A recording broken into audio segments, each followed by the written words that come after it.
ତ୍ରିଂ ତ୍ରିଂ ତ୍ରିଂ ଏହି ତିନୋଟି ଶବ୍ଦକୁ 3 ଥର ପଢ଼ିକି ପରିସ୍ରା କରିଦିଅନ୍ତୁ। ଗ୍ୟାରେଣ୍ଟି ଦେଉଛି ସେ ନାରୀ 5 ମିନିଟ୍ରେ ତୁମ ପାଖକୁ ଆସିବ, ଯାହା ଚାହିଁବେ ତାହା କରିବ।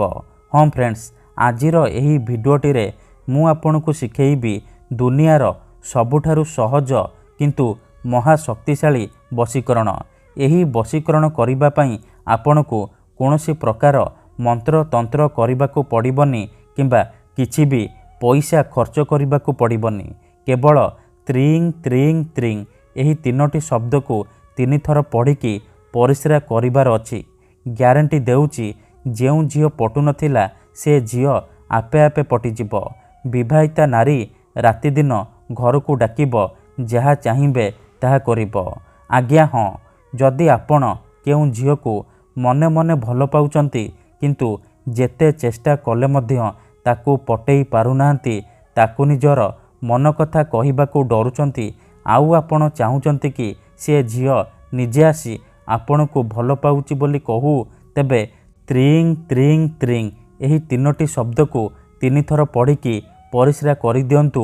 ଗ୍ୟାରେଣ୍ଟି ଦେଉଛି ସେ ଝିଅ ନିଜେ ଆସିବ, ଆପଣଙ୍କ ସହିତ କଥା ହେବ, ଆପଣଙ୍କୁ ଭଲ ପାଉଛି ବୋଲି କହିବ। ଆପଣଙ୍କ ପ୍ରେମରେ ଏମିତି ଦିବାନୀ ହେଇଯିବ କି ଆପଣଙ୍କୁ ନ ଦେଖି ଗୋଟେ ମୁହୂର୍ତ୍ତ ବି ରହିପାରିବନି। ଯେଉଁ ବିବାହିତା ନାରୀ ବା ପଡ଼ିଶା ଘର ଭାଉଜକୁ ଆପଣ ରାତିଦିନ ଭାବୁଛନ୍ତି, ତାର ସୁନ୍ଦରତାକୁ ଦେଖି ତା ଆଡ଼କୁ ଆକର୍ଷିତ ହେଉଛନ୍ତି, କିନ୍ତୁ ଯେତେ ଚେଷ୍ଟା କଲେ ମଧ୍ୟ ତାକୁ ନିଜର ମନ କଥା କହିପାରୁନାହାନ୍ତି, ସେ ନାରୀ ନିଜେ ଫୋନ୍ କରିକି ଘରକୁ ଡାକିବ, ଯାହା ଚାହିଁବେ ତାହା କରିବ। ନମସ୍କାର ଫ୍ରେଣ୍ଡସ୍, ଓଡ଼ିଆ ଫଣ୍ଡା ଚ୍ୟାନେଲକୁ ଆପଣମାନଙ୍କୁ ସ୍ୱାଗତ।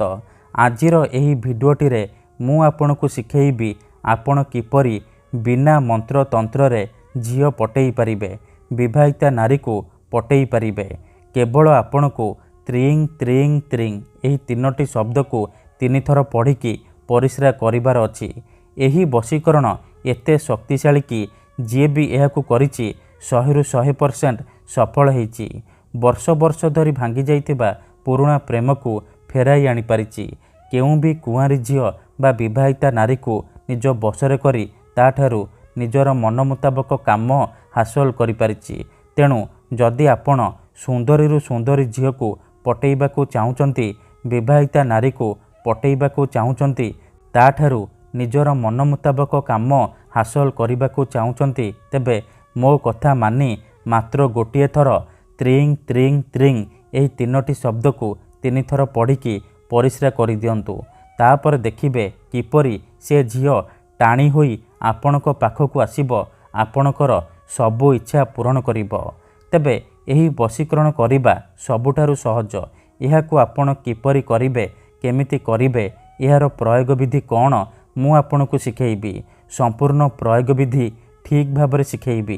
ଜାଣିବା ପାଇଁ ଭିଡ଼ିଓଟିକୁ ପୁରା ଧ୍ୟାନ ସହିତ ଶେଷ ପର୍ଯ୍ୟନ୍ତ ଦେଖିବେ। ଅଧାରୁ ଛାଡ଼ିକି ପଳେଇଲେ ଆପଣ କିଛି ବି ବୁଝିପାରିବେନି। ପରେ କହିବେ, ଗୁରୁଜୀ ଆପଣଙ୍କର ବଶୀକରଣ କାମ କରୁନି। ଦେଖନ୍ତୁ, ଯେଉଁପରି ଆପଣ ଭଗବାନଙ୍କୁ ମାନୁଛନ୍ତି, ଭଗବାନଙ୍କ ଉପରେ ବିଶ୍ୱାସ ରଖିଛନ୍ତି, ନିଜର ସବୁ ଦୁଃଖ କଷ୍ଟ ଅସୁବିଧା ଭଗବାନଙ୍କୁ ଜଣାଉଛନ୍ତି, ଯଦି ସେ ଅସୁବିଧାର ସମାଧାନ ନ ହେଲା ତାହାର ମାନେ ନୁହେଁ କି ଭଗବାନ ନାହାନ୍ତି। ସେହିପରି ତନ୍ତ୍ର ମନ୍ତ୍ର ହୁଏ, ବଶୀକରଣ କାମ କରେ, କିନ୍ତୁ ଏହାକୁ ଆପଣଙ୍କୁ ସିଦ୍ଧ କରିବାକୁ ପଡ଼ିବ।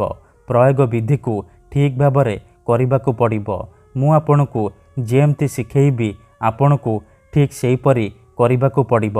ତେବେ ଯାଇ ମୁଁ ଆପଣଙ୍କୁ ଗ୍ୟାରେଣ୍ଟି ଦେଉଛି ଆପଣ ଯାହାକୁ ଚାହିଁବେ ତାକୁ ନିଜ ବଶରେ କରିପାରିବେ, ନିଜ ପ୍ରେମରେ ଦିବାନୀ କରିପାରିବେ।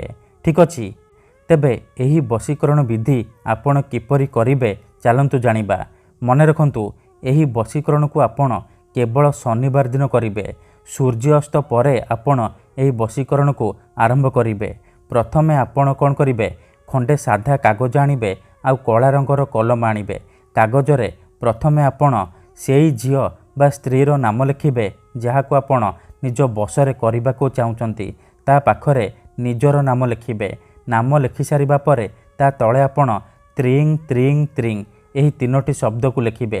ଲେଖିସାରିବା ପରେ ସେ କାଗଜକୁ ନେଇକି ଘର ବାହାରେ କୌଣସି ଏକ ଜାଗାକୁ ଯିବେ ଯେଉଁଠାରେ ଆପଣଙ୍କୁ କେହି ଦେଖିବେନି କିମ୍ବା ଡାକିବେନି। ତାପରେ ସେ କାଗଜକୁ ତଳେ ମାଟି ଉପରେ ରଖିବେ ଆଉ ଆଖି ବନ୍ଦ କରିକି ସେଇ ଝିଅ ବା ନାରୀକୁ ମନେ ମନେ ଭାବିବେ, ତାର ମୁହଁକୁ ନିଜ ମନରେ ଭାବିବେ।